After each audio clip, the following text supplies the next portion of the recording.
performance. It was kind of like a collaboration of different artists and stuff like that.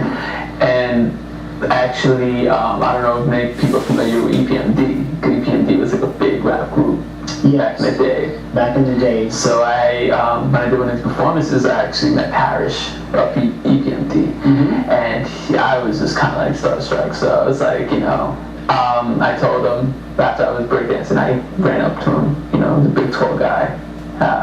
I asked him, I was like, I'm a singer, how do I go about it and stuff like that. And he's like, just come through. And I mean, it never I never went that far because he was all in Long Island and I was only like 14, 15. I was like, I couldn't just go all the way over there as bad as I wanted to. But it kind of left me to believe that I actually can do it. And I felt like,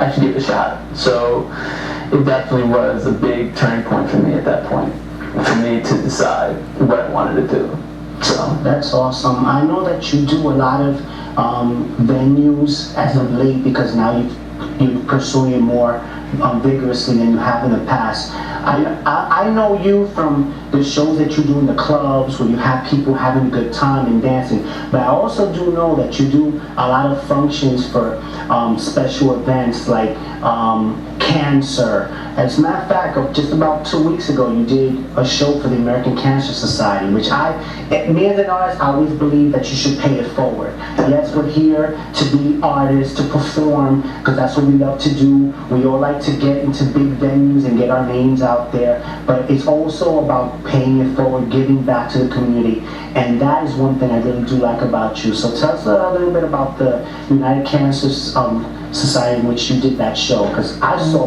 the show itself and I thought it was awesome, but what made you do that? Because not many artists, no disrespect to a lot of artists out there, but a lot of up-and-coming artists usually are too focused in their careers to actually try to give back. So what made you give back to the American Cancer Society? A friend of mine was a survivor, and he's definitely a close friend of mine, and he's definitely helping me pursue this as well. And I'm there to support him in the same sense. A lot of people need to see that this is a thing that needs to be taken care of. Like, we all trying. Cancer is definitely a big issue for, especially for people I know that suffer from it. Who is this friend of yours? He's a DJ. I don't really put his name out there because I don't know if he has to be discreet about it. Yeah, I understand. But I do know that there's a lot of people out there that are fighting this disease, and it's very generous and awesome to see an artist actually helping out in that type of a situation. No doubt.